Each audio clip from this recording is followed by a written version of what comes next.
my transition was kind of very smooth when I graduated from Brockport. I was very fortunate. My first job opportunity here was actually as a recruiter, where I used to work in the Office of Undergrad Admissions. I actually remember some of you guys from during my time in New York City, and it was one of the funnest jobs that I had. My job for my first 3 years after I graduated, 22 years old from this place, go down to New York City, go to travel across to different high schools, talk to students about what it was like being a college student, from living in Briggs Hall.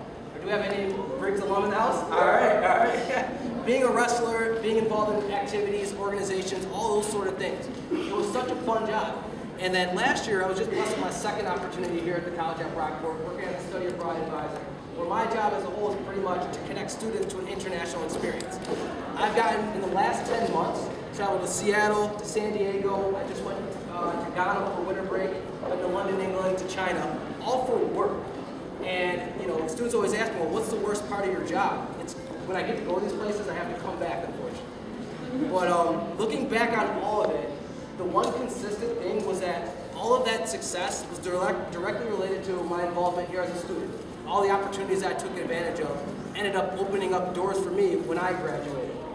So the goal of ours today is to share with you not only advice, but hopefully you get to learn from some of our experiences, how to prepare yourself now, because some of you still have time left on your college experience to prepare yourself for the future.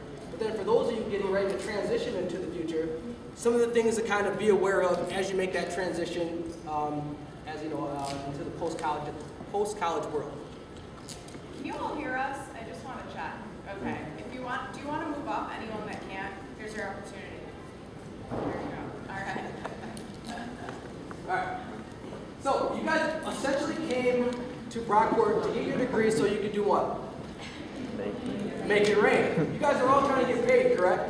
At the end of the day, that's kind of the goal. You come to college to get your degree so you can get a job, so that you can support yourself financially and get that peace of mind. But let me ask my juniors and seniors, how many of you are nervous about graduating? Okay. Why? Let's ask you two. Finding a job. Okay. How about yourself? Finding a job. Finding a job. Who else said they were nervous on this side of town? Alyssa, why are you nervous? I'm happy here. Gotcha. And then in the front? Got it. And I know you guys hear on TV, on the news, all the things about the economy, the job market, competition, all those good things. But one of the things I want you guys to understand is that simply, especially as all of you being student leaders, along your road to success, you are going to face challenges, you're going to face adversity. Me and Megan will definitely share stories about those things. But at the end of the day, your success is going to be determined about how you handle those challenges and how you handle that adversity. That's going to be the key thing. So do not let the talk of the job market, what you see on television about the economy, scare you. Instead, let it serve as a heads up to prepare yourself now for the future. Because while there is no crystal ball, you truly can create a successful tomorrow for yourselves by taking advantage of today's opportunity. That's kind of the purpose of today, is to prepare you. Because all of you are going to have, an opportunity. Our goal is to prepare you so that, when those opportunities do come, you guys are hitting home runs, all right? You guys being nervous. But don't be nervous, all right? We're going to have you prepared. So the strategy is very simple. It's all about preparation. Because at the end of the day, the things that you take advantage of here at the undergraduate level will truly prepare you for the world ahead, for the road ahead. If you want to snap to the next one. So what I want to kind of start off with is just giving you a perspective of how to kind of we're going to navigate through this presentation, or how to view college. Because there's a variety of reasons of why we all come to college. Let's see here. Why did you come to college? To get a job afterwards. Okay, excellent. Anyone else? Any athletes here? Let me see. You were going to raise your hand. You're an athlete? Retired high school athlete? Yes. Okay. And why did you come to college? I want to come to my education and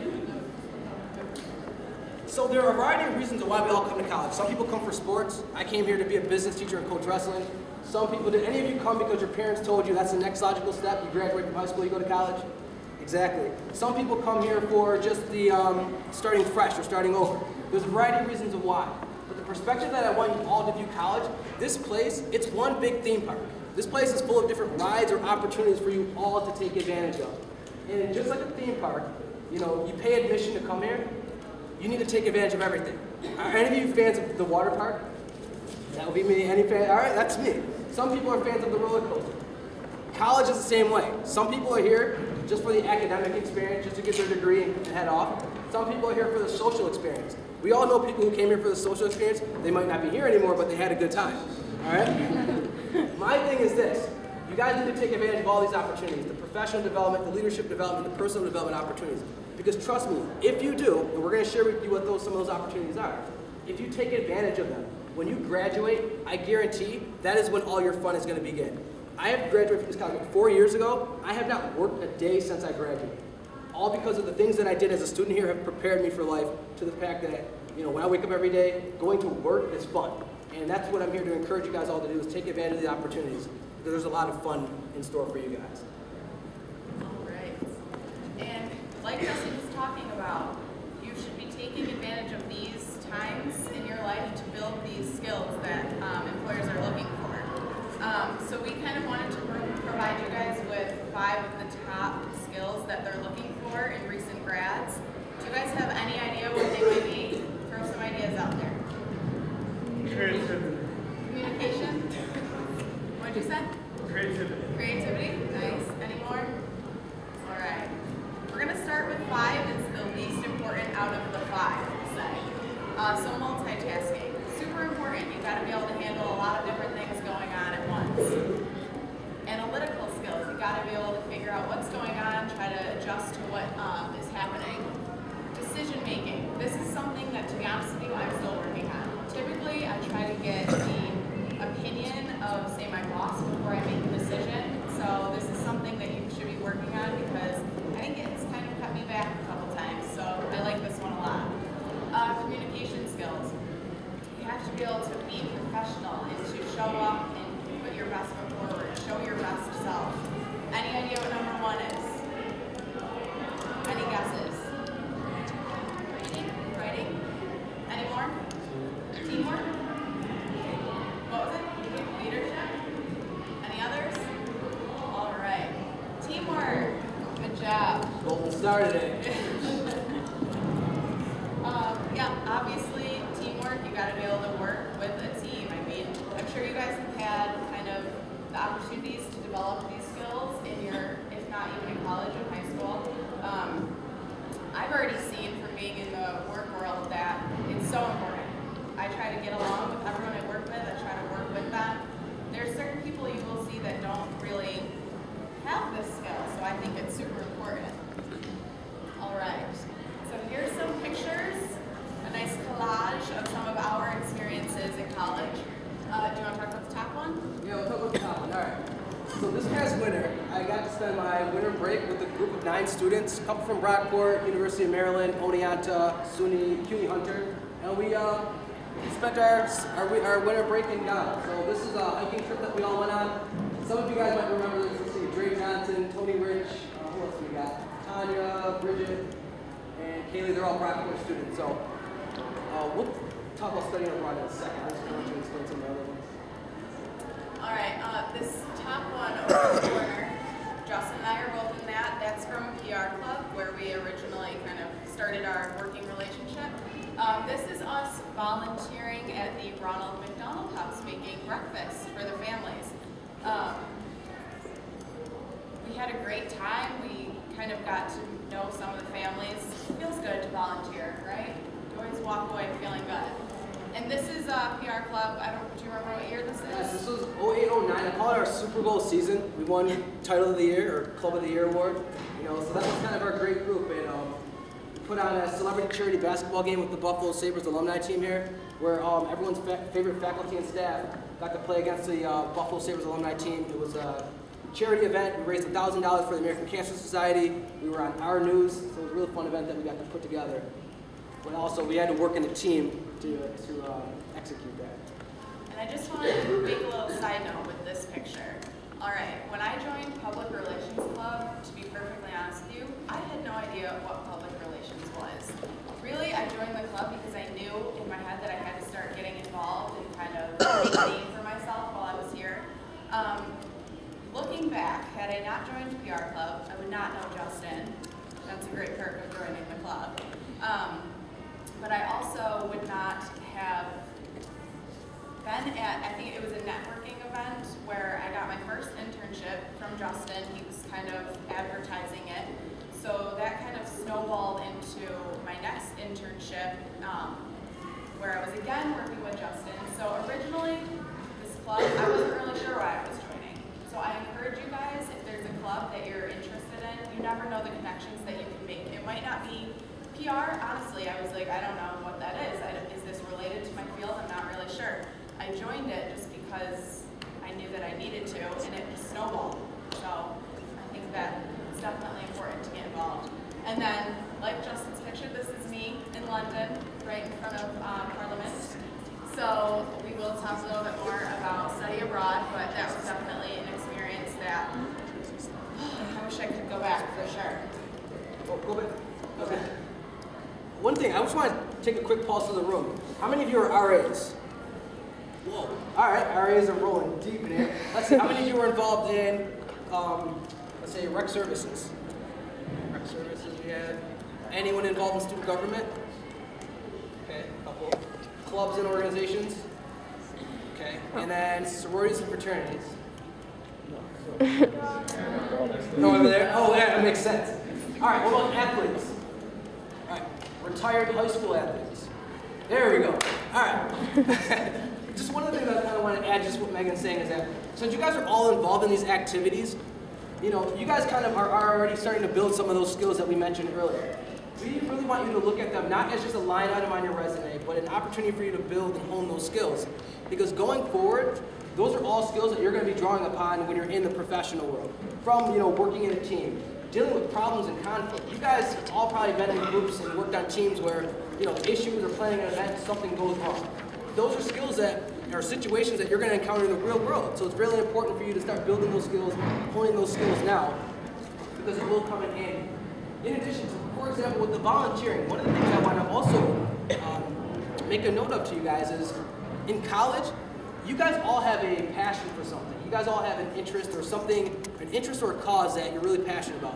This is the time, this is the place to really make that vision a reality, because you don't get this college time back once you graduate. So if there's something that you're really passionate about, whether it's leading a cause or there's an event that you've always wanted to organize, go for it. You guys have a great student affairs department here in terms of resources to help you make visions a reality. I remember the Buffalo Sabres event. One day, anyone from the Buffalo area? Okay, I'm a Brockport Lion. So one day I was home watching TV, and my former high school had this charity basketball game going on with the Buffalo Sabres alumni team. And I was like, wow, that'd be really cool to do at Brockport. So I pitched the idea to our club, and like everyone kind of like supported the idea. And as a team, we worked together, and we put on that event 2 years in a row. The best part about that, though, was all the experience we gained. One year, someone actually got hurt during the event, so we had to manage a crisis. I have to put out fires every time I go into work. I mean, honestly, I go into work with, you know, my fireman hat on, because that's kind of a lot what we do in terms of like situations and things that students get into. But I'm able to pull from all of my experience as a student when those crises and when those situations come up. With the studying abroad, one of the things I want to mention to you guys is that, you know, college gives you guys all 4 years to step outside your comfort zone, to really explore things, and, you know, when you graduate, you don't get that time back. I earned 1.25 days of vacation a month, I think. I wish I had a winter break again. I wish I could have my summer vacation.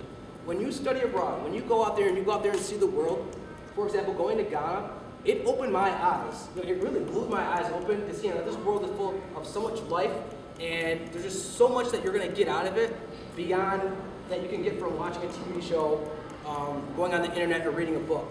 Has anyone in here studied abroad? Oh, one person. Okay, a couple of you have. Take advantage of this opportunity.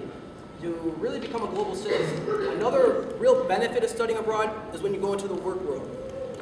I had no idea that this would be my job at 26 years old, getting to travel, getting to talk to students about international education. When you guys study abroad, an employer is going to see you as someone who's not afraid of a challenge. You're definitely not afraid to step outside your comfort zone. And on top of all that, you're someone who's more globally and culturally aware. And that is something that can really help you stand out amongst the competition. But take advantage of it while you can, because you never hear a student say, man, you know, Justin, why'd you guys send me to New Zealand? Or, do you regret going to Portugal, Morocco, Spain, and France? All right. You know, I don't regret going to Ghana. At the end of the day, do you regret going to London, by the way? Not at all. Okay. But what you'll hear students say, especially when they're seniors, is, man, if there's one thing I wish I would have done, I wish I would have studied abroad. You guys have this opportunity. Take advantage of it. the benefits of it, it's kind of like the MasterCard commercial. It's truly a priceless experience. So that's all I kind of wanted to say about it. Just to add to that, I have been asked at, I would say, every interview that I've been on, how was London? What'd you think? So honestly, it just opens up a conversation that doesn't have to be an awkward interview question. I mean, they want to know how it was, they want to know what you did, so it's really an opportunity that kind of helps you stick out from other candidates, and they might remember you by that. And also, in terms of one of those job skills, communication is so important. When you're having to communicate with other individuals with different perspectives, that's really helps you become more effective in just your basic relationships, with your own work. Not only that, but the perspective and, like Megan was saying, the conversations that you kind of get to have with other people, they're more fruitful. And I always like to just share one of my favorite experiences ever was when I went to China last year. They don't have a lot of black people in China. So when I went there, my girlfriend gave me a heads up. She was like, a lot of people are going to look at you.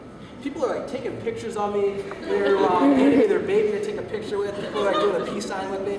I felt like a celebrity, but it was genuine. It was genuine. I would not have gotten that experience had I just hung out and watched videos on YouTube or something like that. So I really encourage you guys to take advantage of it. It's something you won't regret. All right. So I think that now is your opportunity to take advantage of the services that we have at Brockport. Career services, go work on a resume, go explore your options. I was communications. When I was a senior spring semester, I still wasn't sure what I really wanted to do.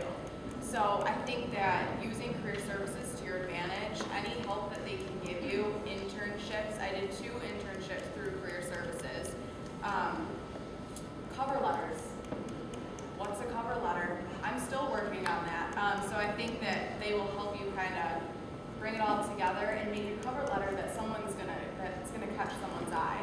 So make sure that you're kind of taking advantage of the services that we have for you. Grad school. Anyone interested in grad school? Yep, I'm in grad school right now. They can kind of help you figure out some schools that are going to work for you, some programs, cost, something to think about. So definitely take advantage of career services and the career building that you can do now. Do you have anything you want to add to that? The only thing I'll add about career services, they helped me a lot because going into my first interview with the admissions job, I ended up going to them to do a mock interview. So I was kind of able to get some practice on how I would answer specific questions. Because you'll be asked a variety of questions in an interview, so it's kind of great to kind of have an answer already formulated. So I was working with them on, an employer is going to ask you to tell them about your strengths, but also your weaknesses. And so you'll have to become kind of creative in how to answer questions like that you're more than likely to encounter in an interview, and they're great at helping you to kind of practice with that. All right, this one's my favorite. I cannot tell you how valuable it is to have a solid set of mentors, advisors. I'm convinced that my doing that while I was here has definitely helped me get my job, to be perfectly honest with you. Does anyone know Joe Chesbro? Love him, he's great. He was kind of like my mentor while I was here. I took every class that he offered. He helped me with anything. After I graduated, I had like a quarter-life crisis. I called him up. He met me at Panera just to talk through kind of what I was needing, and I was considering going back to grad school at that point, and he asked the questions that some people might not think to ask or some people don't want to ask. He asked me how I was going to afford it. I mean, I think that having a good set of people that you can turn to for those kinds of questions is super important. Do you want to add to that? The only thing I'll add is, as Megan said, it's very important to have those mentors because, as many of you mentioned, you're looking to go to graduate school. When you start applying for your jobs, having those reference letters or someone who can speak on your behalf in terms of like a recommendation is highly valuable. I guess the one thing I would encourage you all to do as well is, you kind of met with Joe Chesbro. With someone, one of the mentors that you have, or an advisor or a professional or faculty and staff here at the college for lunch, just to pick their brain. Because once upon a time, we were all college graduates. We all know what that transition's like. And they can give you, not only free advice, but if you treat them to lunch, we all know you're broke college students, so you're probably gonna get free lunch out of the deal too. So free lunch, free advice, it's a win-win for you to take advantage of. Yes. And like Justin said, I mean, don't get to the point where you don't have someone who can write a letter for you. Fortunately, I had a couple people that I could call up, and they knew enough about my experiences, and they knew about my growth. Joe had me my first semester, freshman year, and I believe my last semester, senior year, so he could really speak to the growth that I went through during college. So make sure that you're forming those relationships now, because you can't really go up to a professor that you have had one class with, and you can't really ask for a letter, so it's important to be making those relationships.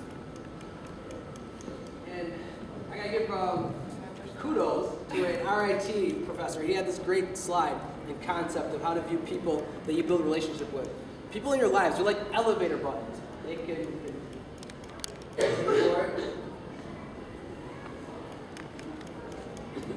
either take you up or they can take you down. So his message to us was surround yourselves with up buttons. That includes faculty, staff, your friends in your circle, as well as alumni. Because all those relationships, especially the positive ones, can really have a positive effect, not only on yourself and your own development, but also on your career as your career progresses going forward. All right, so the second part of this presentation, now we're going to transition into preparing you guys for the transition to the real world. Because for students, you guys, you kind of serve your 4-year sentence here at Brockport, and the day that everyone's been waiting for is when they earn their degree. But there's a lot that comes with that transition. Everyone thinks once they get their degree, $30,000, $40,000 a year, you're going to be making it rain. As we'll kind of tell you guys in a little bit, there's a little bit of reality to first job expectations. You want to click it again?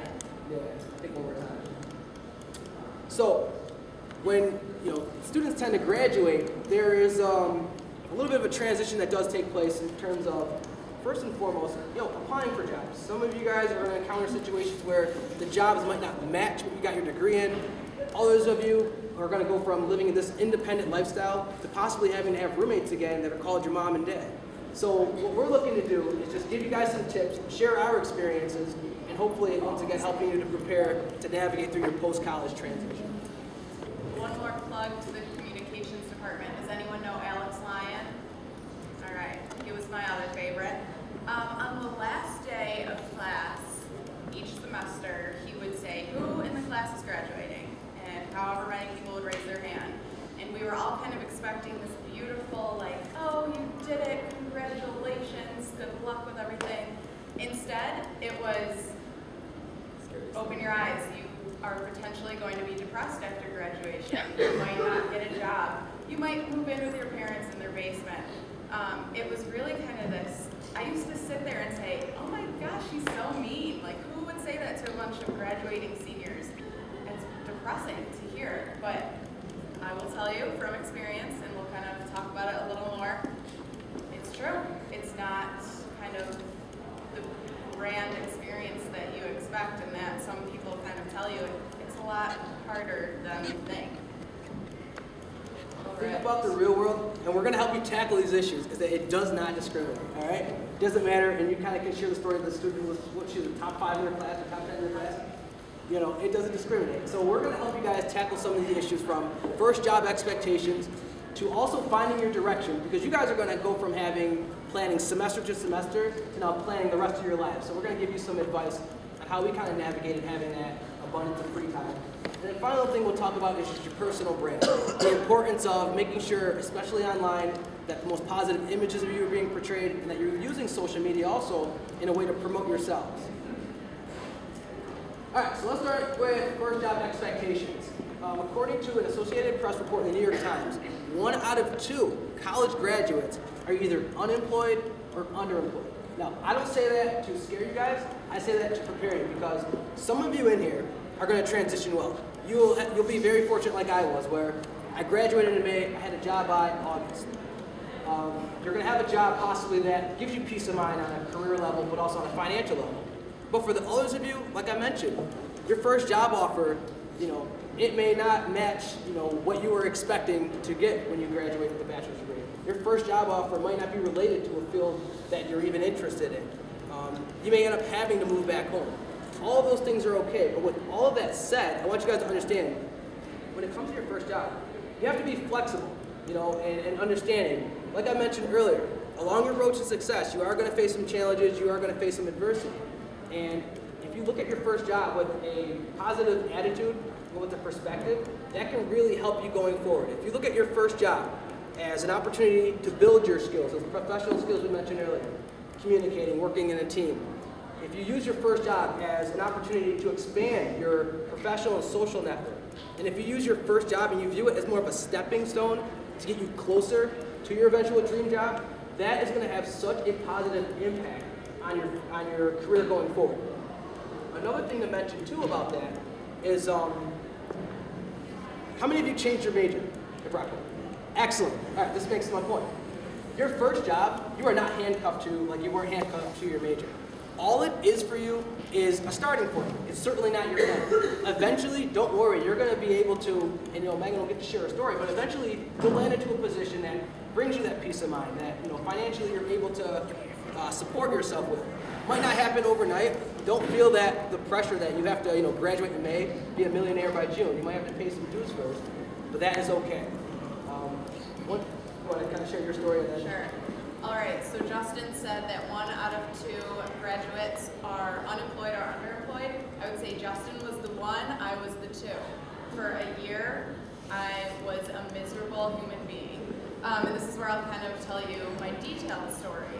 So I graduated in 2011. I wasn't concerned. I wouldn't say I was worried at all. I'm from the Syracuse area, so I moved home right after graduation. I worked my summer job that I had worked all through school selling sunglasses at a rest stop on the thruway. I had a college degree and I was selling sunglasses on the thruway, true story. Decided at the end of the summer to take a risk and move back to Rochester, and didn't have a job, but I figured I was going to get one, no problem. Moved back to Rochester, so I now had rent. I wasn't living with my parents. I had rent that I had to pay, bills I had to pay, and worked my other part-time job for about a month at the Gap out in Greece. Finally got a job as a manager at Victoria's Secret. Not exactly what I had planned. Worked that for about 6 months, making $11 an hour, so really wasn't much. I couldn't have really a schedule because I was working at 2 o'clock in the morning, 7 o'clock in the morning, 11 o'clock at night, so I was not a happy camper. After that, I finally had enough, and I got a job at CGI Communications. I don't know if anyone knows of it, in Rochester. So I finally had the desk job that I was looking for, so that was a plus. I was working 9 to 5, making after taxes about $18,000. I was expecting when I graduated to make $40,000. It was like, I remember saying to myself, I'm not accepting a job under $40,000. It was a rude awakening that I had for a year. So then, about 6 months later, I said that I'd had enough, so I was going to take a giant risk and go back to school to get my master's. So I'm currently at U of R, which I'm sure no one knows. My classes are $3,600 a class, and it's 36 credits. So that was a giant risk for me. I really didn't know how that was going to work out. I didn't know how I was going to pay rent, to be honest with you. I kind of was going off the plan that I may have to take out some student loans to just pay my rent. Because as you can imagine, I didn't really acquire a savings for making $10, $11 an hour per cashier. So then 2 weeks into my master's, I got a job here at Brockport as the interim first-year experience coordinator, making the money that I was finally comfortable with. So it took me almost a year and a half to be financially stable and comfortable with where I was at. So I hope that you all use my story as kind of motivation to figure it out now. Get it together, join the clubs, do the things that you should be doing that are going to help you get those jobs right after graduation. One thing I want to add too to Megan's story, we're all family here. You have to take risks. Megan took a huge risk, coming back to school and not knowing how things were going to play out. Moving to Rochester, huge risk. Not having a job lined up. Not having a plan. I actually took the same risk in a way. I already had a job lined up. and I was going to be making $22,000, and I thought, $20,000 is pretty nice. But when you factor in taxes, you factor in having to pay back student loans, an apartment, all those sort of things, I ended up actually turning down that job just to apply for the one at Brockport, not knowing how it would end up turning out for me. So it's a blessing that it all worked out. So sometimes you might have to take risks. How many of you currently work more than one job? Okay. That's also very common for recent graduates that have to work a second or third job. I actually, my first couple years here at Brockport, I ended up working 3 jobs. I was talking to Megan about this. So I would work from Brockport from 9 to 5, go home, go to sleep. Then I would do overnights at a group home. And some weekends, I would actually work in the Greasebridge Mall at one of those kiosks selling bathtubs. Sometimes you guys gotta grind. You gotta kind of pay your dues. But it's okay, After a while, like I said, eventually you'll be on the right path and you'll be fine. So one of the things was taking risks, and like I said, at the end of the day too, some of you might have to work a second and third job, but it's okay. At the end of the day, as long as you are looking at things with a positive attitude and perspective that it's going to get you a step closer to your eventual destination, trust me, it will. I think you guys being here today gives you kind of a leg up because we're kind of letting you in on this little secret that you should start looking now, start preparing now, getting everything together now, perfect your resume, work on a cover letter. Justin kind of talked about it a little bit, but my roommate for the year that I was a miserable human graduated, I think either first or second in my high school class of like at least 400. So everyone expected her to go on to big things. She graduated from Geneseo with an education degree, and for the year while I was at Victoria's Secret and CGI, she was at a daycare for 2 hours in the morning and then went to Nathan's Soup and Salad for 8 hours. So she was working like 50 hours a week, making $8 an hour, whatever, minimum wages. And I mean, it wasn't what we expected. She's getting it together now, just to let you know, don't worry. But I mean, those are the kinds of jobs that we had to do to get by. You guys ready for a video? Yeah. Video time, let's do it.